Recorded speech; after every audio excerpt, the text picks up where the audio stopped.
낮은 이 땅 가운데서 그 나라 시작되었네. 그 나라 오늘 이곳에 우리 살아가는 곳에 먼 곳에 있지 않네.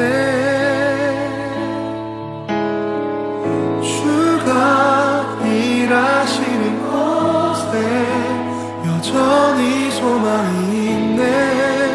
주께 포기란 없네.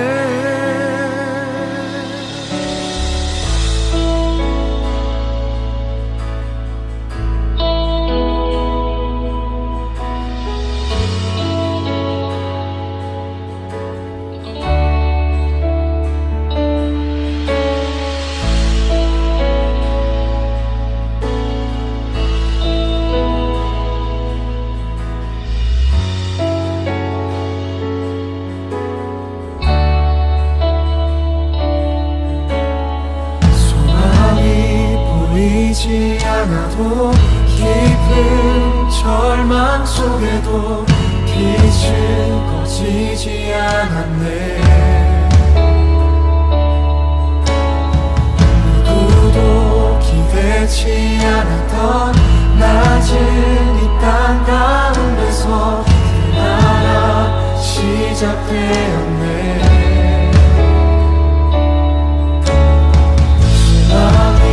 보이지 않아도 깊은 절망 속에도 빛은 꺼지지 않았네. 누구도 기대치 않았던 낮은 이 땅 가운데서 그 나라 시작되었네.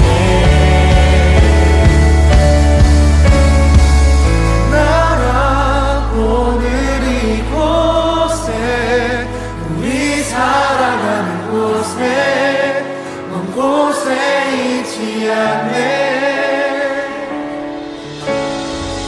주가 일하시는 곳에 여전히 소망이 있네.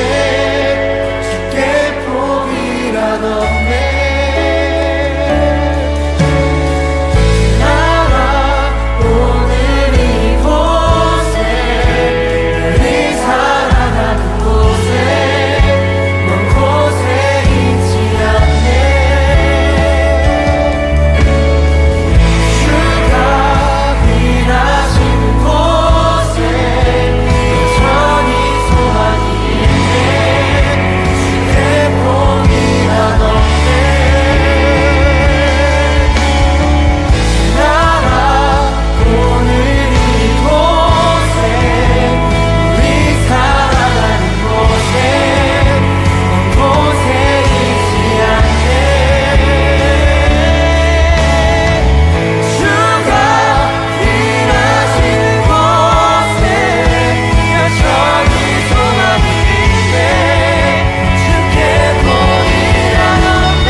고린도후서 11장 2절 3절 한번 읽습니다.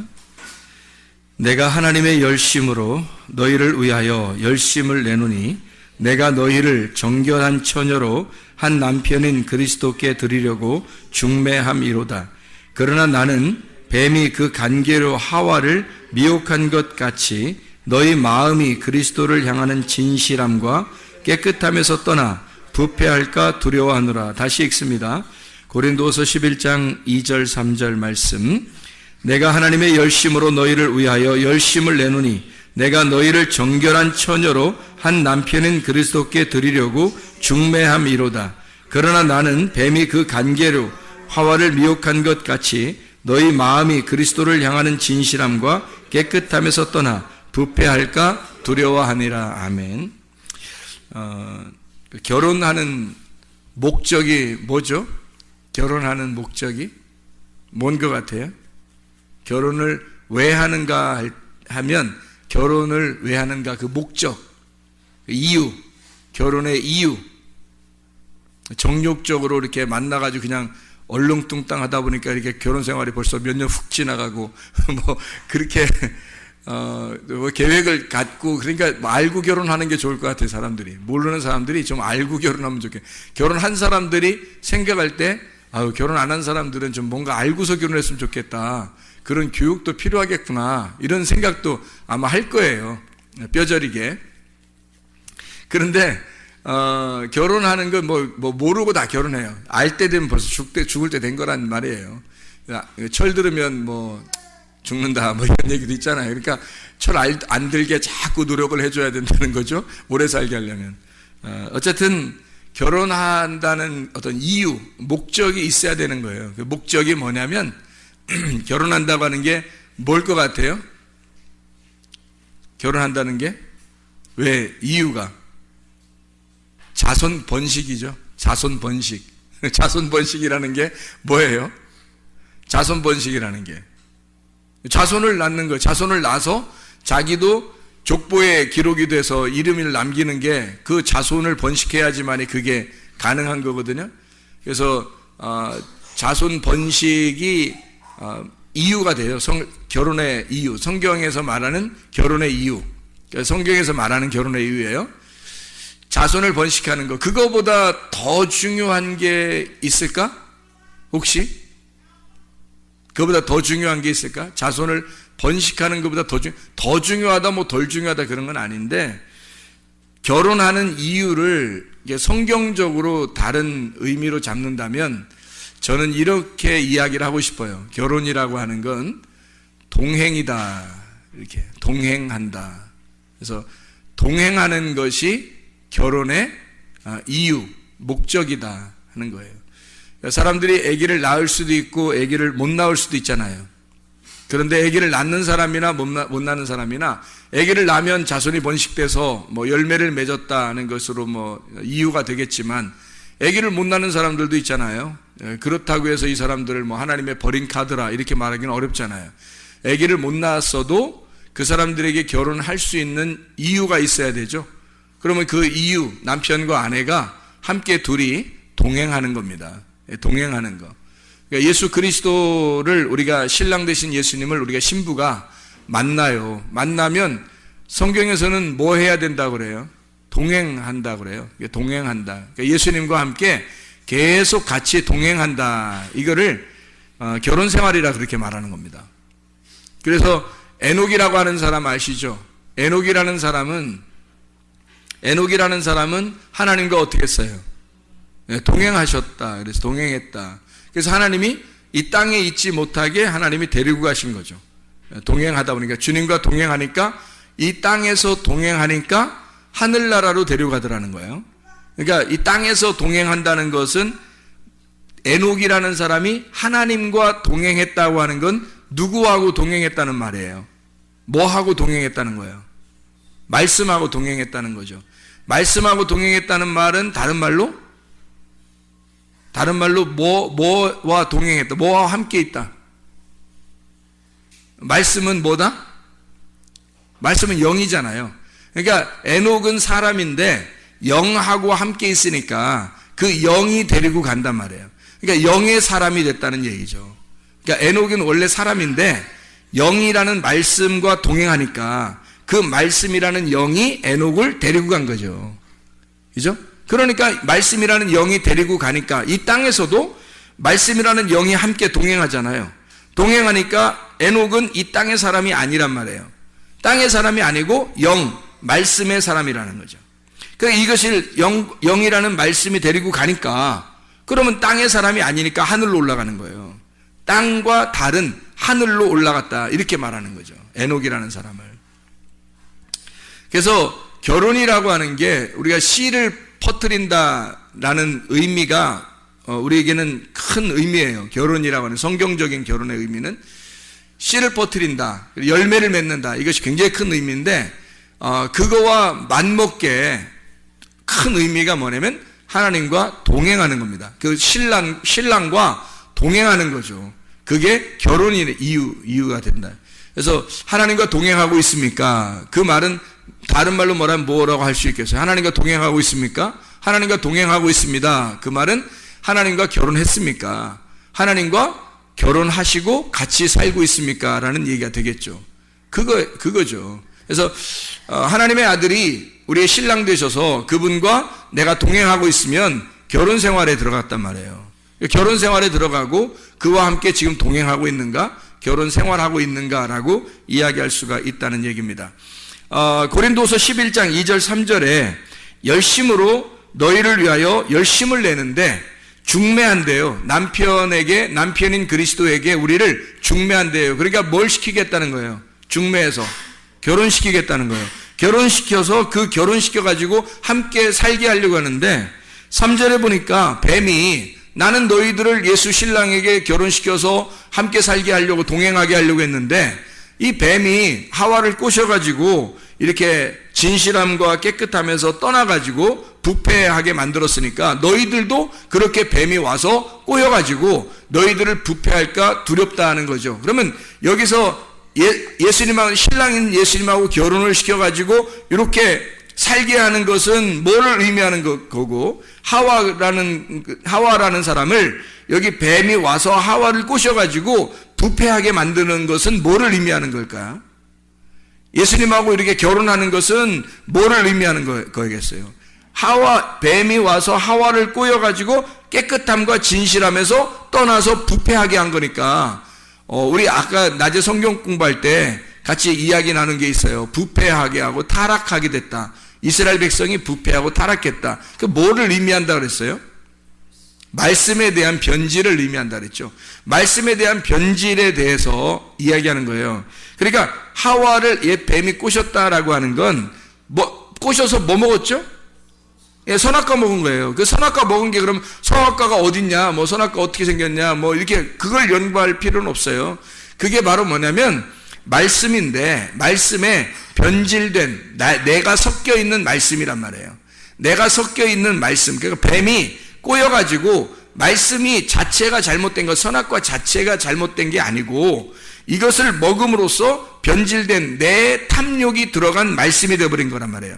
그러니까 나의 욕심이 함께 들어간 말씀이 됐죠. 선악과를 보니까 먹음직스럽고 보암직스럽고 탐스럽단 말이에요. 그래서 그걸 갖다가 먹은 거죠. 그러면 뭘 먹은 거예요? 나를 먹은 거죠. 내가 탐스럽게 보이고 저게 먹음직스럽게 보이고 이렇게 보암직스럽게 보이니까 그거를 내가 먹었으니까 결국 내가 내 마음을 거기에 담아서 이걸 먹어버린 거 아니에요. 그래서 선악과를 먹은 것이 너의 탐욕이죠. 너의 탐심, 너의 마음이 거기 들어가 있다는 거예요. 그게 선악과죠. 선악과는 간단한 겁니다. 내가 중심이 된 말씀이에요. 그럼 생명나무는요, 내 마음이 들어있는 게 아니라 무슨 마음, 누구 마음이 들어있겠어요? 하나님 마음이 들어있는 게 생명나무라는 거예요. 그래서 내 마음의 틀로 성경을 보면 선악과적으로밖에 못 보여요. 선악과적으로밖에 안 보인다고요. 그러니까 아까 우리가 자세하게 설명했지만 선과 악으로 나누어서도 자기가 선 쪽에 선택을 했다 손 치더라도 선악과란 말이에요. 왜냐하면 이것은 선악이라는 관념으로 나누어 버렸기 때문에 자기의 탐욕, 내가 보는 눈으로 틀을 만들어서 성경을 보니까 이 틀에서 벗어나지를 못하는 거예요. 그러면 그걸 선악과 먹는다라고 이렇게 얘기하는 거예요. 선악과가 어떻게 생긴 게 아니라 말씀을 의미하는 거거든요. 근데 똑같은 이 말씀을 하나님의 틀을 가지고 말씀을 보게 되면 내 틀을 벗어났기 때문에 하나님의 마음으로 성경을 보는 거예요. 그럼 이걸 생명나무라고 그러는 거란 말이에요. 그래서 그 생명나무의 틀을 가지고 성경을 보면 이 선악과를 덮어버린 이 말씀을 가지고 하나님 마음을 깨닫게 돼. 그래서 이 생명나무 열매를 따먹잖아요. 그러면 그 하나님의 마음 안에서 이 틀이 가지고 있는 성경을 먹어버린 거죠. 깨달은 겁니다. 이해가 된 거예요. 마음으로 이해가 된 거예요. 근데 하나님의 마음을 알게 된 거죠. 그걸 먹어버린 거예요. 그러니까 생명나무를 먹으니까 그 틀, 하나님이 가지고 있는 틀도 벗어나는 거죠. 그게. 그러면 이제 진짜 하나님의 아들이 되는 거란 말이에요.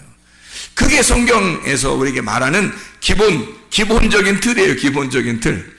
그러니까 하와의 뱀을 등장시켜서 하와를 얘기해가지고 너희가 부패한다는 말은 결국 뭘 얘기하는 거다? 말씀의 변질을 의미하는 거다. 말씀의 변질은 다른 게 아니라 이 성경책이 변질됐다는 게 아니라 네 마음이 탐욕으로 가지고 있는 마음의 눈으로 이 성경을 보기 시작했다. 그러면 이걸 타락이라 그런다. 이게 부패했다. 그래서 뱀이 그걸 꼬시는 거다. 이런 얘기예요.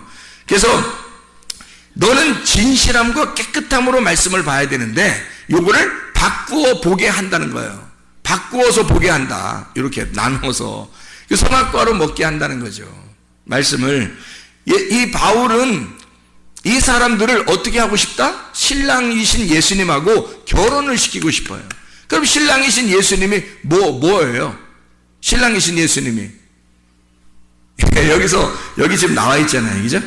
고린도서 11장 2절 3절에 신랑 되신 예수님이 뭐라고 나와 있어요? 이게 남편이죠. 그러니까 남편 대신 신랑 대신 예수님이니까 지금 신랑이 남편이지 그럼 신랑이 신부겠어요? 신랑 대신 예수님이 뭐라고 나와 있어요? 여기에. 신랑 대신 예수님이 남편으로 나와 있는데 그 남편이신 신랑 대신 예수님이 뭐라고 나와 있어요? 진실함과 깨끗함으로 나와 있잖아요. 그러니까 진실함과 깨끗함이 신랑이라고요. 그러니까 여기서 자 보세요. 진실함과 깨끗함에서 네가 떠나니까 부패하잖아요. 타락하잖아요. 누가 왔어요? 옛뱀, 하와를 꼬시는 옛뱀이 왕고인 거죠. 그죠? 그러니까 말씀을 놓고 가운데 말씀을 놓고 진실함과 깨끗함의 말씀이라는 게 있단 말이에요. 진실함과 깨끗함의 말씀이 있는데 옛 뱀이 와가지고 이 세상에 요거를 진실함과 깨끗함에서 떠나게 만드는 거예요. 그러면 내 마음이 담겨서 내 틀을 가지고 요거를 빼내서 이거 성경을 보기 시작하는 거예요. 그러면은 부패하게 되는 거란 말이죠. 근데 너는 어떻게 봐야 돼? 신랑 되신 예수님이라는 진실함과 깨끗함으로 성경을 봐야 된다는 거죠. 그죠? 신랑 되신 예수님하고 진실함과 깨끗함으로 성경을 본다는 말은 다른 말로 말하면 뭐가 될까요? 신랑 되신 예수님하고 동행한다는 얘기가 되는 거예요. 다른 말로 동행은 뭐라고 할까요? 결혼이라고. 신랑 되신 예수님하고 결혼했다. 그 말은 뭐라고요? 진실함과 깨끗함으로 결혼했다는 거예요. 진실함과 깨끗함이 뭔데? 말씀. 그래서 말씀이신 신랑 되신 예수님, 그분이 진실함과 깨끗함이고 거기에서 너가 포함되면 부패해버린다는 거죠. 네가 포함되면 네 마음이 거기에 들어가 버리면 자 성경 말씀 자체는 잘못된 게 아니에요. 근데 내 마음으로 성경을 보면 이건 타락해버린다는 거죠. 내 마음으로 성경을 보면 그러니까 내 틀을 가지고 벗어나지 못하고 성경을 보는 것 자체가 하나님을 모르는 거잖아요. 하나님을 모르는 게 뭐냐면 죄예요. 죄라는 건 관역에서 멀어졌다는 얘기예요. 관역에서. 그러니까 하나님의 원래 의미에서 벗어났다는 얘기입니다. 그러니까 그 죄에서 의롭게 되려면 그 벗어난 데서 돌아와야 되는 거예요. 하나님하고 가까워졌다. 그러면 하나님과 동행한다는 말은 뭐예요? 아까 뭐라 했어요? 하나님과 동행한다는 말은 결혼이라 그랬잖아요. 그러면 관역으로 딱 들어왔다 그러면 하나님과 동행하는 거고 동행한다는 말은 같이 있다는 얘기잖아요. 같이 함께 있다는 얘기잖아요. 그러니까 여기서 이 관역에서 벗어나면 죄고 여기서 관역으로 다시 돌아오게 되면 동행하는 거죠. 동행하면 이걸 뭐라고요? 결혼이라고. 그래서 관역으로 다시 돌아오면 결혼했다는 얘기예요. 관역으로 돌아오면 결혼을. 그러면 예수님하고 결혼했는데 우리가 결혼한다는 말은 지금 뭐예요? 뭐하고 결혼했다는 거예요? 말씀. 어떤 말씀? 진실함과 깨끗함이라는 말씀. 그분이 누구라고? 우리의 신랑 되신 예수님이라고. 그 예수님에게서 네 마음이, 너의 프레임, 너의 그 틀이 여기에 딱 끼워 맞춰지면 이게 벗어나는 거라고, 이게. 네 마음으로 이걸 잡아당기는 거라고요. 그래서 여기에 있는 관역에서 벗어나게 된다고요. 왜? 네 마음이 들어갔잖아요. 네 마음이 들어갔으니까 네 마음 아니고 하나님 마음으로 봐야 되잖아. 그럼 하나님 마음 안으로 들어가면 동행, 하나님 마음 안으로 들어가면 의로움, 하나님 마음 안으로 들어가면 그걸 결혼이라 그러네. 그리고 그 하나님 마음 안으로 들어가면 결합되었다, 하나가 되었다라는 말이고, 그럼 의로움이라. 근데 여기서 하나님의 마음에서 벗어나면 두 마음이 된 거고, 네 마음이 같이 있으니까 이게 두 마음이고, 그래서 벗어나면 죄, 결혼해서 벗어났다, 떨어져 나왔다 이 말이에요. 결혼해서 떨어져 나왔다. 그러니까 하나님하고 결혼해야 동행하는 건데 함께 있지 않다. 그러니까 결혼해서 벗어난 거죠. 무슨 말인지 알겠죠? 그래서 너를 중매해서 결혼시키려고 하는데, 그 말은 다른 말로 말하면 뭐예요? 관역 안으로 집어넣으려고 하는데, 너를 의롭게 하려고 하는데, 너를 관역 안으로 집어넣어서 말씀을 하나님의 마음 안으로 집어넣으려고 하는데, 마귀가 와가지고 너를 어떻게 한다? 하나님의 마음에서 벗어나게 만들려고 한다. 하나님의 마음에서 떨어져 나오게 하려고 한다. 한마디로 말하면 죄를 짓게 만든다는 거예요. 어떤 이런 죄를 짓는 게 아니에요, 여러분. 성경의 하마르티아는 죄를 짓는 게 아니라 관역에서 벗어나고 빗나갔다는 뜻이에요. 그러니까 여기 가운데 들어가면 결혼이고 하나님과 동행하는 거고, 그걸 의로움이라고 그러고 그걸 결혼이라 그러는 거예요. 에녹이라는 사람이 하나님과 동행했더라. 그 말은 말씀과 하나가 되었더라 그 말이에요. 말씀과 하나가 돼서 말씀과 같이 걸어가고 있더라는 거예요. 그게 동행. 한마디로 말하면 그 말씀하고 에녹이 결혼했더라 그 말이에요. 그래서 그렇게 살고 있더라. 그러니까 그가 계속 아기를 낳는 것도 진리의 말씀을 열매로 낳는 거죠. 그런데 여기서 벗어나게 되잖아요. 그러면 내 마음이 들어가 있는 거예요. 그러니까 모든 사람들은 노아 시대 때나 에녹 시대 때나 모든 사람들은 다 어떻게 돼 있냐면 말씀에서 벗어난 자, 동행하지 않는 자들이었다는 얘기예요. 그래서 멸망당하는 겁니다. 그 부패하는 게 간단한 거예요. 말씀에서 벗어나는 거를 진리의 말씀, 진실함과 깨끗함에서 벗어나니까 거짓이 되는 거예요. 진실함에 반대니까 거짓이 된 거고, 깨끗함에서 벗어나니까 더러움이 되는 거란 말이에요. 그러니까 말씀 자체가 진실함과 깨끗함이라는 신랑인데, 여기서 벗어나니까 더러움이라고 하는 것과 거짓의 말씀으로 네가 살고 있다라는 얘기예요. 그러면 이 말씀이 뭐 거짓말처럼 치고 있어, 뭐 오른쪽으로 가야 되는데 왼쪽 가라고 하고, 뭐 전봇대 돌아가면 어느 집이 있다고 그러는데 전봇대 돌아가면 집이 없어, 뭐 이런 식으로 거짓말 치고, 이런 거짓말이 아니라는 얘기죠. 그런 게 아니라 말씀에서 벗어났다는 얘기예요. 말씀에서 벗어났다. 여기 들어가면, 요 말씀에 관역 안에 들어가면 깨끗함과 진실함이 있다. 거기서 벗어나면 더러움과 거짓이 있는 것이다. 여기에. 그래서 죄는 벗어난 거고, 관역 안으로 들어가면 의로움이고 결혼이고 이렇게 되는 거죠. 바울은 여기서 이 교회 사람들에게 내가 너희들을 중매해서 예수 그리스도와 결혼시키려고 하는데, 혹시 마귀가 와가지고 너희를 빼내서 밖으로 벗어나게 할 수도 있겠다. 그거 조심해야 된다. 그래서 너희가 그렇게 해서 부패할까봐 내가 참 힘들다. 이렇게 얘기를 하는 거죠. 두렵다.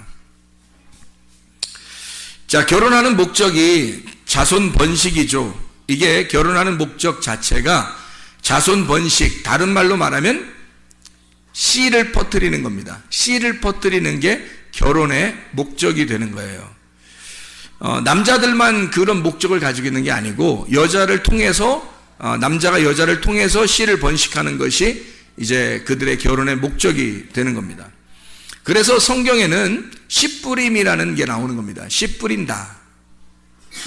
그 마태복음 13장에 보면 그 씨를 뿌리는 자가 나오죠. 씨를 뿌리는 자. 그리고 또 씨를 뿌리는 자가 한 명이 나오는 게 아니라 둘이 나와요. 이 씨를 뿌리는 자가. 공교롭게도 어떻게 둘이 나오냐면 마태복음 13장에 보면 씨 뿌리는 자가 나오는데, 이 씨 뿌리는 자가 13장에 24절부터 24절부터 30절까지 말씀에 씨를 뿌리는데, 좋은 씨를 뿌리는데요. 천국은 좋은 씨를 뿌리는데, 밭이 여기다 원수가 가라지를 덧뿌린대요. 좋은 씨를 뿌리는 데다가 원수가 가라지를 덧뿌린대요. 24절부터 30절까지 말씀에. 그죠? 그랬더니 둘이 그냥 함께 자라나도록 그냥 둬라 그랬잖아요. 둘이 그냥 함께 자라나도록 둬라. 그러니까 완전히 이거는 이제 어떻게 보면 교회 안에서 자기 마음에 들고 착하고 괜찮은 사람은 그냥 두고 아닌 사람은 좀 뽑아냈으면 좋겠다 이렇게 생각하는 사람들의 생각에 예수님이 아니다. 그런 사람들도 그냥 이렇게 둬라. 이런 말씀처럼 여겨지잖아요. 예수님이 사랑이 많으셔서 그런 것처럼 여겨지잖아요. 근데 여기에 그 씨라고 하는 게 있잖아요. 여기서 씨를 뿌리는 자가 둘이 나와요. 하나는 그 씨 뿌린 자가 인자가 나오고요. 인자. 그죠? 인자가 씨를 뿌립니다.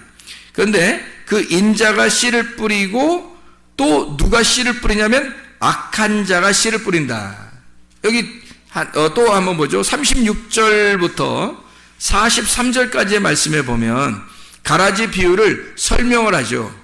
가라지 비유 설명하죠. 여기 13장에 여기 보니까 37절에 뭐라고 되어 있어요? 좋은 씨를 뿌리는 자가 누구예요? 인자예요. 인자 좀 말 좀 해볼까? 인자가 누구예요? 예수님을 말하는 거죠. 그러니까 인자라는 원래 뜻은 어떤 뜻이에요? 인자 한번 얘기해 볼까요? 인자가 어떤 뜻이에요? 사람의 아들이라는 뜻이에요. 사람의 아들. 그게 인자라는 단어거든요. 근데 예수님이 사람의 아들로 철저히 하나님인데 사람의 아들로 오셨다. 그렇게 해서 자기를 인자라고 이야기한 거거든요. 그럼 왜 인자라는 표현들을 이렇게 자꾸 할까? 예수님이? 뭐 인자는 안식일의 뭐 주인이니라 이런 얘기도 하고 그러잖아요. 인자. 그래서 그 인자라는 말을 자주 쓰시거든요. 왜 그런 말들을 인자라고 일부러 쓰시냐면요. 성경에 이 성경 자체를 우리가 본다는 것은 이 성경 이 자체가 하나님이라고 그랬죠. 근데 이 속에서 내용을 깨달아야 되잖아요. 그럼 이 속에서 내용을 깨달을 때 이 성경 자체가 하나님인데 요 하나님이라는 이 성경에서 내용을 깨달으려면 누구를 깨달아야 되겠어요? 인자를 깨달아야 되는 거예요. 인자 깨달읍시다. 그 인자를 깨닫는 것이 성경의 내용을 알게 되는 거거든요. 그게 그 인자가 그러니까 뭘 말하는 거냐면 밭의 보화죠. 자, 성경이라는 이 하나님의 말씀이 이게 성경이 하나님이라면요. 이 밭이라고 하는 게 성경이죠. 성경이 밭이에요. 그러면 그 안에 밭이 중요한 게 아니라 그 속에 보화가 중요한 거란 말이에요. 그죠?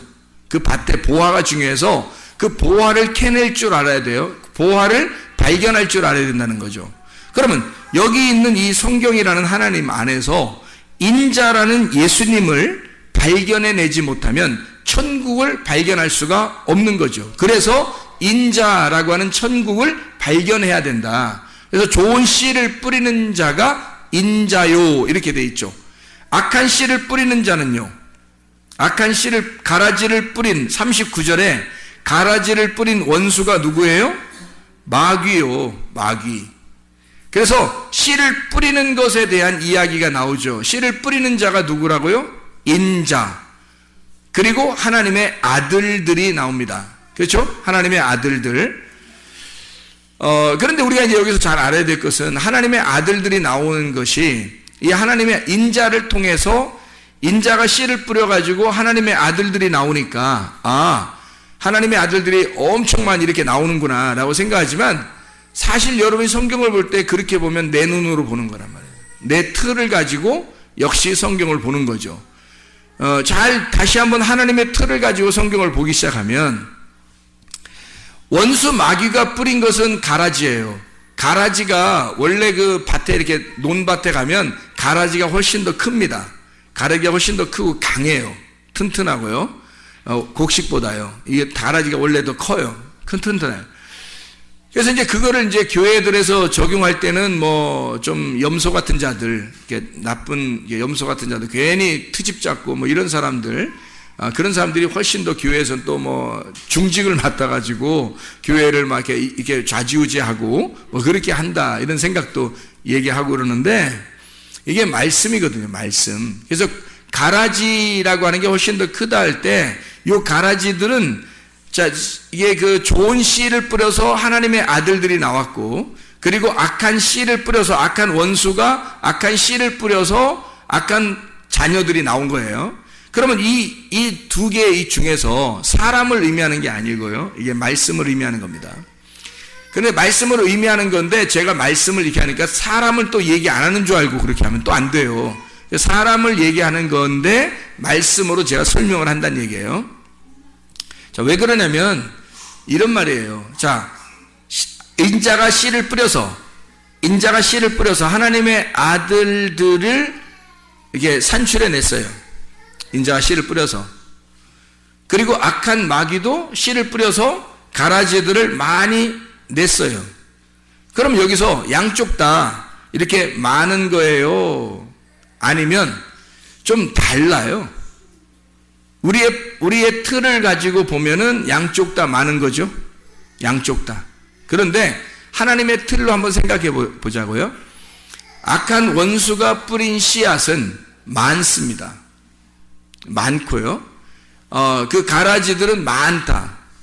그런데 하나님의 아들들은 하나예요. 하나님의 아들들은 하나. 왜 이렇게 이야기를 하냐면 하나님의 아들이라는 그 씨, 좋은 씨를 뿌린 자가 누구예요?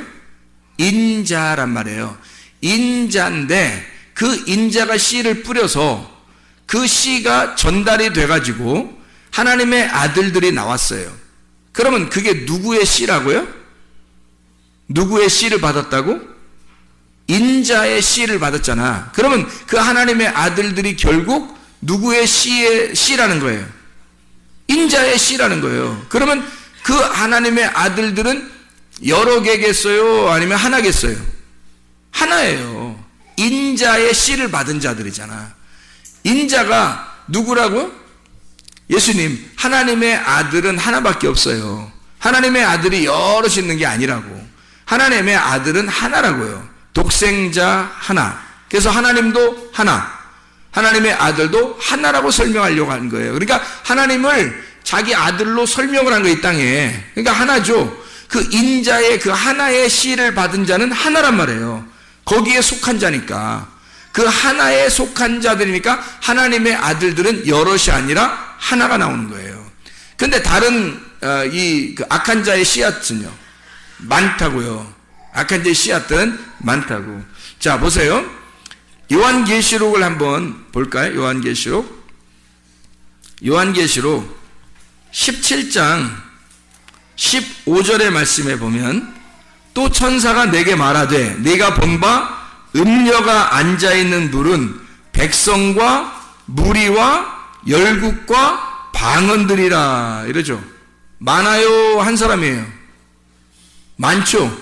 음녀가 앉은 물이 백성들, 무리들, 열국들, 모든 사람들을 얘기하는 거예요. 그죠? 음녀가 앉은 물이 그렇다는 거예요. 그럼 음녀가 앉은 물은 말씀인데, 그 말씀은 그 음녀가 앉은 백성들, 그 백성들이 많다. 가라지를 뿌린 악한 마귀가 뿌린 그 가라지가 많은 거다라는 거죠. 하나님은 영도 하나고 침례도 하나고 하나님도 한 분이시고 교회도 하나고 그리스도의 몸도 하나예요. 다 하나로 설명하거든요. 그래서 진실함과 깨끗함인 겁니다. 진리라고 하는 건 하나여야 되거든요. 그리고 깨끗함도 하나여야 되는 거예요.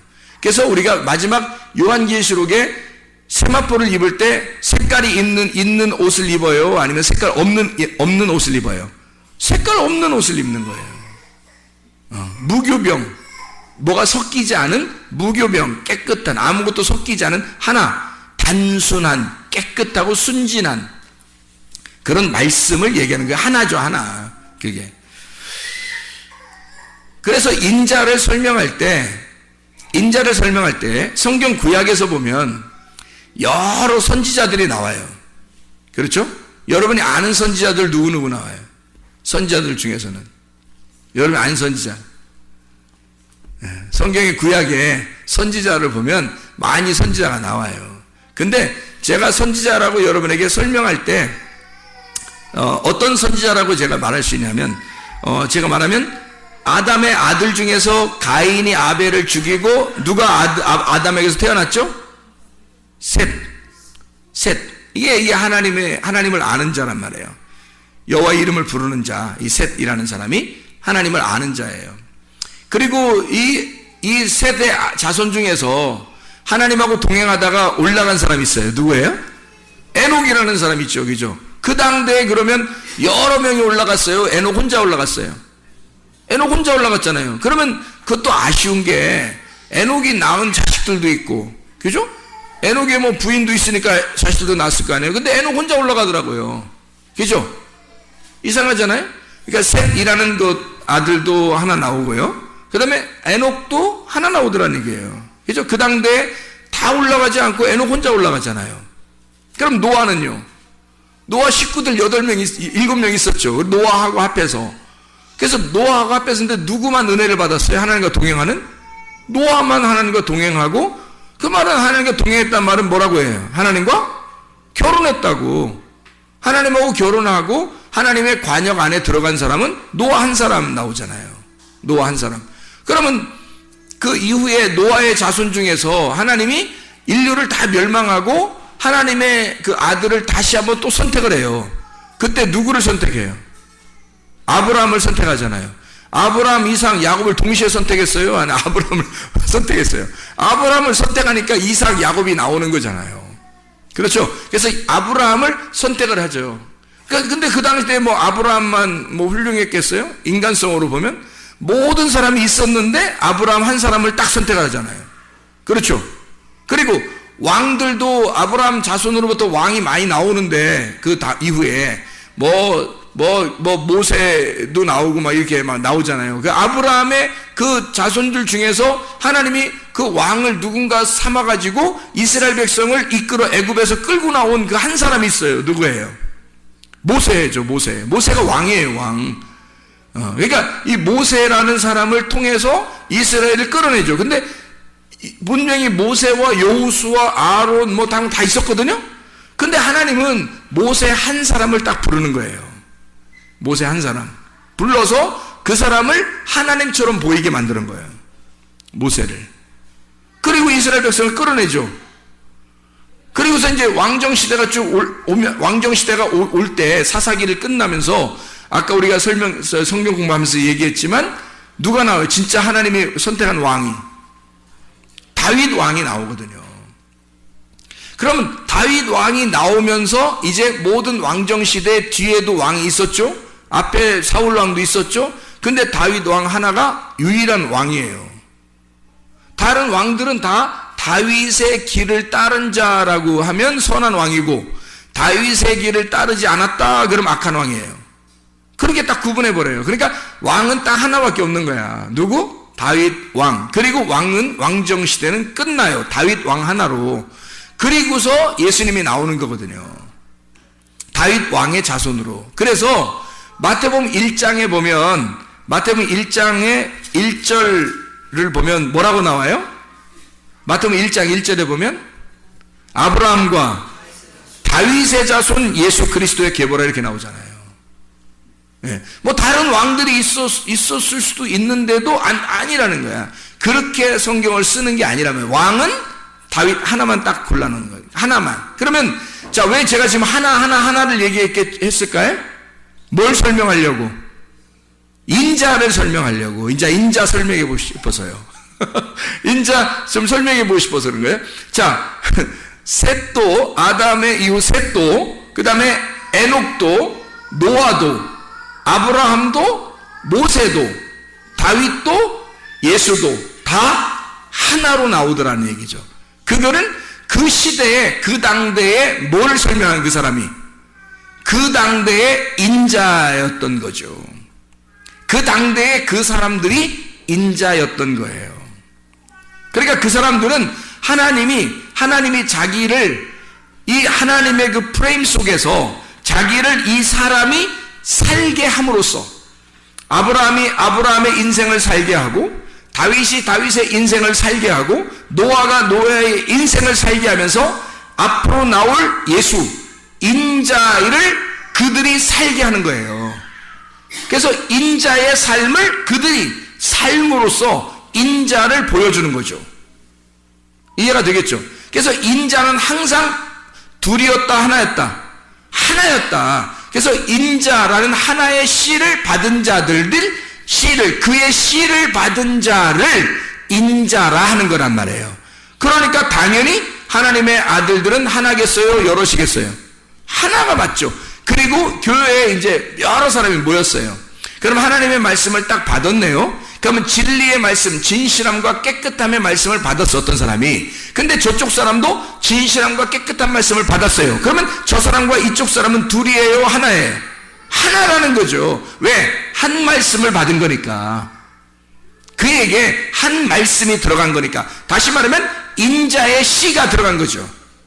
인자의 씨가 들어가니까 그가 하나인 거지. 그래서 하나님의 아들들은 여럿이 아니라 하나인 거라. 그래서 하나님의 아들을 처음 창세기부터 요한계시록까지 하나님의 아들은 하나밖에 없는 거란 말이죠.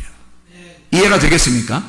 예. 그리고 악한 자들은요, 백성들과 열국들과 무리들과 수많은 사람들, 그 많은 각자의 말을 가진 자들, 그 각자의 프레임 속에 자기를 집어넣어 자기의 틀을 가진 성경을 믿는 자들이란 말이에요. 자기의 틀을 가지고 성경을 믿는 그 사람들, 자기 틀이 안 깨진 거예요. 자기 틀이 안 깨진 그 수많은 백성들 위에 음녀가 앉아있다는 거죠. 그러면 밑에 있는 그 사람들은 다 뭐예요? 음녀들이 되는 거란 말이에요. 그래서 음녀들의 큰 어미와 같은 자가 큰 바벨론, 그 혼합된 말씀을 가진 자 바벨론이란 말이에요. 그게 음녀라는 거죠. 그러니까 진실함과 깨끗함의 그 말씀을 가진 구원이라는 게요. 구원이라는 게 예수님을 만나 씨를 받으면 구원받는 거예요. 그러니까 난자가 정자를 만나서 이렇게 둘이 인사하잖아요. 그러면 이게 구원이에요. 성경에서 말하는 씨를 만나는 거거든요. 만남이에요, 만남. 이 밭의 종류에 따라서 씨가 들어가는데 밭의 종류가 4종류예요. 길가밭, 가시밭, 돌짝밭, 좋은 밭. 좋은 밭에서만 씨가 열매를 맺어요. 그러니까 문제는 씨에 있었던 게 아니라 밭에 있는 거죠. 문제는 씨가 있는 게 아니에요. 밭에 있는 거란 말이에요. 그래서 밭에서 이 세 개의 나의 틀을 깨고 좋은 밭이 돼서 나를 풀어버리면 그게 씨가 들어가 씨가 스스로 일을 한다는 거죠. 씨가 스스로 일을 해서 그 씨가 열매를 맺는 거예요. 우리 밭에 들어와서 그거를 결혼을 통해서 사람들에게 설명하는 거예요. 이 하나님의 말씀을, 그 말씀이라는 씨를 설명하기 위해서 결혼을 시키는 거예요, 사람들을. 이 땅에서. 근데 결혼을 하고 자기가 결혼을 하는 것은 뭐 때문에 결혼하는 거라고요? 정욕으로 결혼하는 거라고. 그게 탐심이라고요. 그 탐심으로 결혼한 거니까 이 땅에 결혼한 모든 사람들은 다 뭐 먹은 거예요? 선악과 먹은 거라니까요. 선악과를 먹는 것이 결혼이었다고요. 여러분이 결혼하는 그 남편들 있잖아요. 또 아내들 만나잖아요. 그 여러분 이 땅에서 만난 모든 사람들은 다 선악과와 결혼한 거예요. 그러니 그 선악과가 자기를 심판할 수밖에 없는 거고, 그 심판하는 선악과가 그 정욕, 탐욕, 보암직, 먹음직, 탐스럽게 하는 선악과였구나. 나의 정욕, 탐심이라는 우상숭배, 이게 내가 다른 걸 만났었구나 라는 것을 하나님으로부터 우리 나왔는데, 원래 하나님이 우리를 만드셨는데, 우리가 결혼을 이 땅에 있는 사람과 결혼함으로써 이게 그와 하나가 되는, 정욕으로 하나가 되는 거란 말이에요. 그래서 여러분 다 알고 결혼한 사람이 없잖아요, 이 땅에. 모르고 결혼하는 거라고요. 모르고 결혼하는 게 성경적이고, 원래 알고 결혼해야지 성경적이라고 했나요, 제가? 그건 제가 다르게 설명했잖아요. 왜냐면 무슨 말이냐면, 모르고 다 결혼해요. 그게 다 선악과라 결혼하는 거고, 그게 정욕이고 탐욕이란 말이에요. 여러분이 결혼한 거 다 모르고 결혼했죠? 우리보다 더 모르고 결혼한 사람들 얼마나, 인디안들이나 뭐 이런, 거기 아프리카나 이 정글이나 이런 데서 결혼하는 사람들 보세요. 진짜 알고 결혼하는 사람들, 완전 동물같이 결혼하잖아요. 그냥. 이 사람 저 사람 서로 막 이렇게 하고. 이게 결혼이 뭔지도 모르고 그냥 하는 거예요. 근데 우리가 성경을 통해서 보면 결혼이라는 게 굉장히 신성한 거란 말이에요. 그러니까 이 땅의 정욕적인 것으로 탐욕으로 결혼을 했는데 그게 음란이었단 말이에요. 여러분의 결혼은 다 음란입니다. 솔직하게 음란 없이 결혼하는 사람이 누가 있어요? 다 음란으로 결혼해요. 선악과로 결혼하는 거라고 이게. 그게 정상이라고 했잖아요. 그게 정상이고 이 결혼을 통해서 이제 뭐를 깨달아야 되는 거예요? 생명나무를 먹어야 되는 거라고. 생명나무를 깨달으러 가는 거예요. 여러분이. 이게 선악과 먹고서 그대로 죽어버리지 말라고. 그러니까 결혼한 것으로 이게 만족이, 이게 끝인 줄 알고 요거 선악과 먹고서 죽어버리지 말. 그게 선악과라니까요. 여러분 이 땅에 결혼한 자체가 선악과라고 이게. 여기서 그 아내를 보고 남편을 보고 성경을 깨달아야 되는 거예요. 성경을 깨달아 이게 이런 식이었구나. 이게 말씀이라는 게 내 틀을 가지고 결혼했잖아요. 내 틀을 가지고 결혼한 것이 그게 선악과니까. 그게 정욕이니까. 여기서 벗어나면 하나님의 틀로 갈 거 아니에요. 하나님의 틀로 가는 것이 구원이에요. 생명나무란 말이에요. 거기가. 그쪽 생명나무로 가는 거예요. 말씀을 깨달으면 결혼이 이런 거였네. 와, 세상에 결혼이 이렇게 거룩한 것이었구나. 내가 뭣도 모르고 결혼했. 그래서 결혼한 사람이 후회 막심해야 되는 거예요. 원래. 3년 지나면 다 것 같다 하면서 후회하고 그러는 게 그 성경적이에요. 3일길을 간 거잖아. 3년을 지나서 3일길을 가고 보니까 1년은 1일이고 1일이 1년을 해서 3일길을 딱 가고 나니까 3년 지나니까 다 똑같더라 이거야. 응? 다 죄인이더라 이거야 이게. 그걸 깨닫고 내가 결혼한 것이 이게 뭐냐 도대체 막 이럴 때 그 자신의 그 자책감 속에 살을 때 그때 주님을 만나는 거예요. 말씀을 깨닫는 거예요. 말씀을 깨달으니까 이제 색다르게 보이는 거죠. 다르게 보이는 거야 이제. 그래서 생명나무의 열매를 먹고 결혼이 보이는 거예요 이제. 그럼 그때부터 알고 결혼 생활하는 거예요. 그러니 기독교인들은 결혼 생활이 점점 밋밋해지는 게 아니라, 결혼 생활에서 점점 재미없는 게 아니라, 기독교인들은 결혼 생활이 점점 재밌어야 되는 거예요. 생명나무 먹는 길을 알게 되니까. 결혼을 통해서밖에 이해가 안 되거든 이게 성경이. 그러니까 이게 말씀을 깨달으면 깨달을수록 점점 더 막 확장되는 거죠. 자기 속에 체험이 있는 거예요. 이 결혼 생활이라는 게. 얼굴 보는 게 아니에요 이제. 뭐 몸매도 보는 게 아니고. 이제는 진짜 진의, 속에 있는 내용을 보기 시작하는 거예요. 결혼에 대한 의미를 보기 시작하는 거고, 그러니까 그 남편과 아내가 점점 더 신기하게 보이는 거예요. 신비로운 거지 막 그냥. 그 비밀이라 그러잖아요. 그래서 결혼은 비밀이라. 그리스도와 교회를 만나는, 그리스도와 교회가 만나는, 신랑과 신부가 만나는 게 이게 비밀이라는 거예요. 그래서 처음에는 선악과 이 정욕으로 만나서, 탐심으로 만나서 우상숭배에 빠져버리는 거야 그게. 빠져버리는 게 그게 결혼이야. 이 땅에서 결혼하고 그 다음에 주님을 만나서 진짜 진리를 깨달아요. 그래서 생명나무의 열매를 먹고 영생하는 겁니다. 그게 구원이에요. 그래서 밭의 종류에 따라 씨가 상황이 달라져요. 4종류의 밭이 있죠. 그래서 이 밭이 있는데 이것이 좋은 밭이 될 때까지 이 3개의 밭을 제거하는 거거든요. 우리의 속에서 이 3개의 밭을 제거하고 좋은 밭으로 나아가는 거예요. 그래서 이 좋은 밭이 옥토라고 하죠. 좋은 밭. 이 옥토에 가면 하나의 씨앗을 심어요. 하나의 씨가 심어져요. 그럼 하나의 씨가 심어져요? 1000개, 100개의 씨가 심어져요? 하나의 씨가 심어지는 거예요. 왜 그러냐면 결혼을 하면 이게 아는데 수억 개가 남자께 들어간단 말이에요. 그러면 여자가 그걸 딱 봤는데 거기서 남자 거 수억 개 중에서 1개가 딱 결합이 되는 거예요. 1개가. 그러니까 보세요. 그 1개가 열매로 나오는 거예요. 그러니까 이 씨앗은 딱 1개인 거야. 수많은 씨앗 다 필요 없어요. 그 수많은 씨앗은 다 죽는 거예요. 그 장애물에 걸려서 다 죽습니다. 그러니까 그 씨앗 하나가, 남자의 그 씨앗 하나가 여자한테 들어가잖아요. 들어가면은 그 거리가 있을 거 아니에요. 그 들어가서 이렇게 막 헤엄치면서 가는 그 거리가 있을 거 아니에요. 그 거리가 얼마 정도 될 것 같아요, 여러분? 뭐 과학적으로 누가 증명해 봤나요? 가는 그 거리가, 저기 총각은 듣기 싫어서 나가네, 저기 보니까. 이 거리가 어느 정도 되냐면요, 한 20cm 안팎이에요. 그래서 20cm 정도도 안 돼요. 이게 그 헤엄쳐서 가는 이 거리가요, 20cm도 안 돼요. 근데 그 20cm 안 되는 그 거리를 수억 개가 출발한다고요. 수억 마리가 출발하는데 이게 어느 정도 출발하면 건장한 남자가, 잘 들어요. 건장한 남자가 철인 5종 경기를 5km를 철인 5종 경기로 장애물을 극복해서 한 번도 쉬지 않고 달려가야지만이 도달할 수 있는 거리. 이게 그 씨앗 하나가요. 하나가 딱 이렇게 착상이 되기 위해서 수많은 이 수억 개의 그 씨들과 경쟁을 합니다. 부딪히고 경쟁하고 여기 그 장애물도 있고 해서 그걸 쭉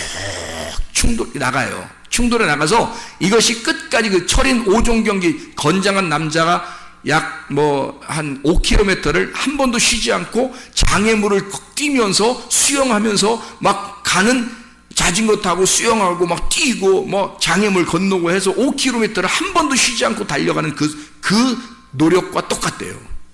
그 씨앗 하나가 거기 착상될 때까지가. 그렇게 모든 수억 개의 그 씨앗에서 그 하나가 들어가서 꼴이 나는 거예요. 그는 그 건장한 남자의 5km를 쉬지 않고 달려간 그 수고를 해서 거기서 꼴이 난 거거든요. 그래서 애가 나오는 거예요. 이 씨앗이 나오는 거예요. 여러분들은 대단한 사람들이에요. 대단한 사람들 여기 지금 앉아있는 게. 그래서 그 씨는 하나예요. 하나의 씨가 들어가 그 하나의 씨앗이라는 열매를 나오는 거예요. 그게 성경적인 이야기들이거든요. 하나님이 그렇게 다 우리 몸속에 숨겨놓은 거예요. 이 말씀을. 그래서 이 갈라디아서를 한번 봐봐요. 갈라디아서 4장을 한번 봅시다. 갈라디아 4장. 4장에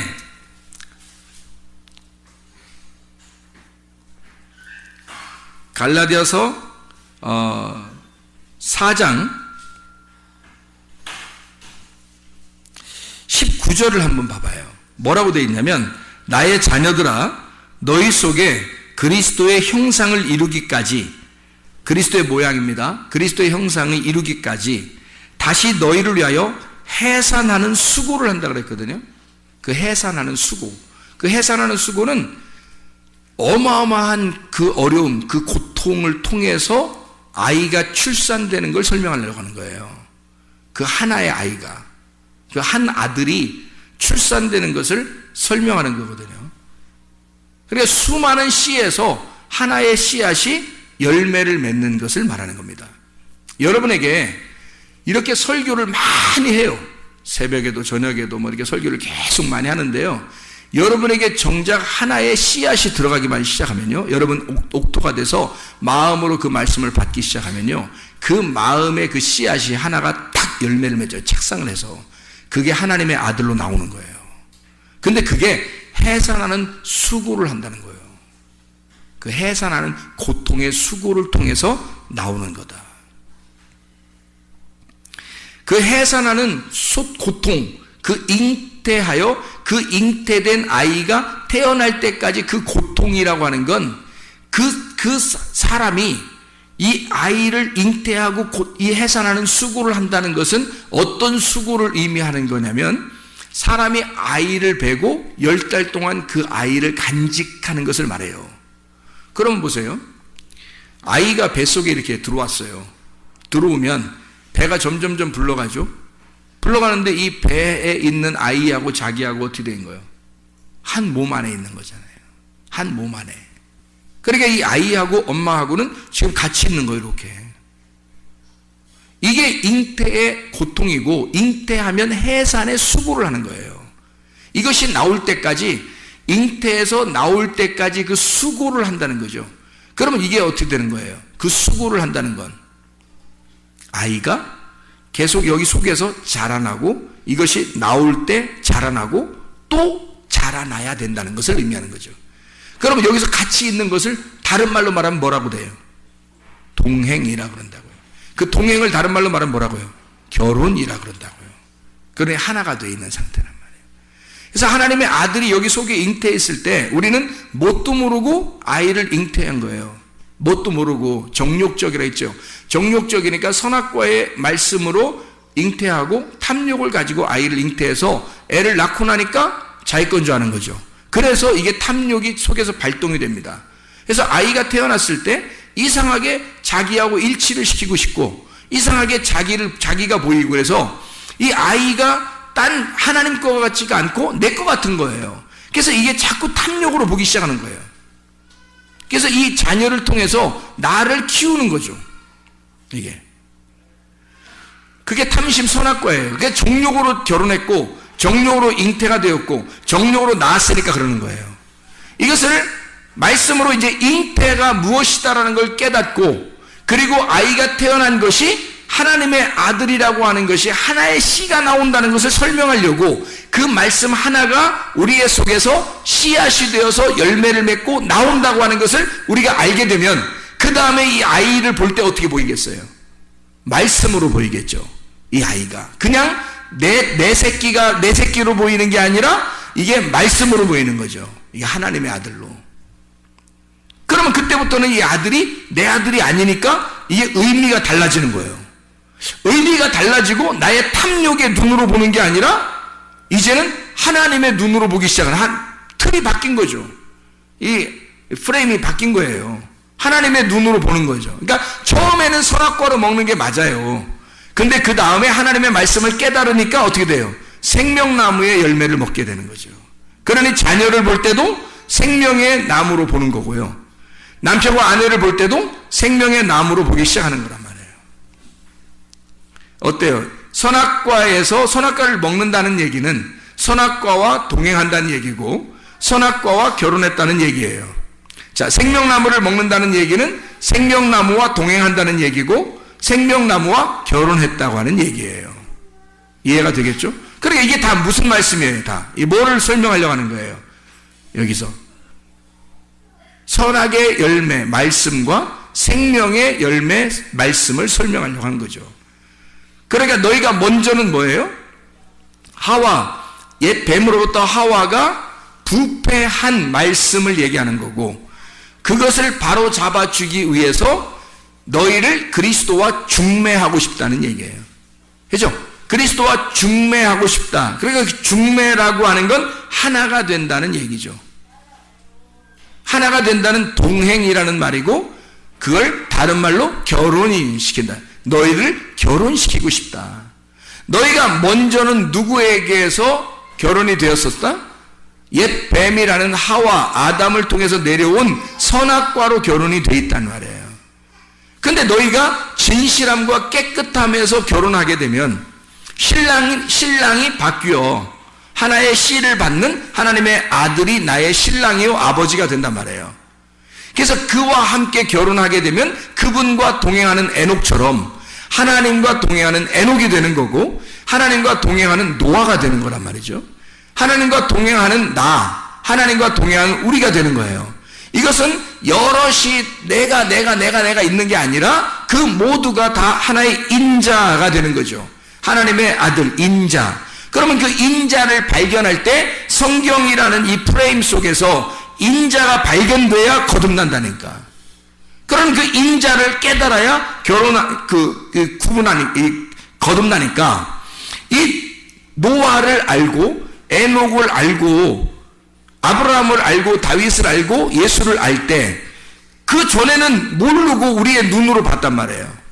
그런데 우리의 눈을 벗어나서 하나님의 씨앗이 들어와 이걸 보기 시작하니까 하나님의 눈으로 보기 시작하게 되는 거죠. 아, 인자가 옛날에 있었던 예수 그리스도 그분이 인자라고 자기를 했던 건 구약에 있었던 이런 모든 하나님의 프레임 속에 있었던 사람들을 일컬어 예수가 집약적으로 자기를 인자라고 표현했구나. 그 인자로 표현한 것은 요한복음 1장 14절에 말씀이 육신이 돼서 오셨다. 말씀이 육신이 돼서 오셨다. 이걸 누구라고? 예수라는 인자라고요. 그러면 그 인자라는 예수가 그 당시에 지금으로부터 약 2000년 전에 그냥 그때 사시다가 죽으시고 부활하신 그 예수, 그분이 인자라고 돼버리면 여러분하고는 아무 상관이 없는 인자죠. 그분이 그냥 그렇게 가셨다면 우리하고는 상관없는 인자가 된다고요. 무슨 말인지 알겠어요? 지금 그분이 인자가 되실 때, 사람의 아들이 되실 때 뭐가 뭘로 됐다고요? 말씀이 육신이 돼서 인자가 됐다. 이해가 되겠어요? 자, 구약에 에녹이라는 사람, 아담의 아들 셋이라는 사람, 그리고 에녹, 그리고 노아, 아브라함, 모세, 다윗, 예수 다 인자예요. 그럼 그 인자가 뭐가 들어간 거예요? 그 사람들 속에? 말씀이 들어간 거란 말이에요. 말씀이 함께 동행하고 있고 말씀과 결혼한 자고 말씀과 하나가 된 사람이란 말이에요. 그 당시에 그 사람들은 그 말씀을 사는 사람들이었다고. 그러니까 하나님의 아들 말씀이 육신으로 들어가 그 안에 하나가 된 말씀과 하나가 된 말씀과 결혼한 말씀과 동행하는 그 사람이니까 그걸 인자라고 하는 거라고요. 그러면 예수 그리스도를 통해서 우리도 말씀이 내 안에 들어오면, 말씀이 내 안에 들어와 인자가 지금도 내일도 내일 모레도 계속 인자가 나와야 된다는 얘기죠. 말씀이 육신에게 들어오는 그 생기가 들어온 인자가 있어야 된다는 얘기죠. 이해가 되겠습니까? 그러면 하나님의 아들이 그 인자니까 말씀이 내 속에 들어와 인자가 돼버리면 그 사람의 아들은 성경의 내용 안에 들어간 하나님의 아들이 된다는 얘기죠. 그게 말씀을 깨닫는 겁니다. 그래서 천국 가는 거예요. 거듭난다는 건 인자의 씨를 받아야 거듭나요. 다른 거는 거듭날 수 없다. 그래서 인자의 씨는 어떤 씨라고요? 진실함과 깨끗함이라는 씨라고요. 그게 성령의 말씀이고 진리의 말씀이라고 하는 거예요. 그거와 반대되는 건 더럽고 거짓인 말씀이라는 얘기예요. 그래서 거짓말하는 자들을 거짓 선자라 그러는 거고, 더러운 것을 입은 자를 음녀라 그러는 거고요. 그들은 많은 씨를 가지고 있고 많은 열매를 가지고 있어요. 많은 백성들 위에 음녀가 앉아 있고요. 그런데 예수 그리스도는 하나의 씨를 가지고 있다고요. 하나님의 씨를 가져서 그 하나님의 씨, 하나의 씨라는 진리를 우리의 속에 심어놓기를 원한다고요. 그래서 우리는 여럿이 아니라 그 인자 안에 들어간 사람은 다 인자가 되어서 하나가 되는 거예요. 그래서 하나님의 아들은 하나인 거죠. 그 하나님의 아들인 하나가 천국인 거고요. 그 안에 우리가 속해서 살아가는 겁니다. 기도하겠습니다.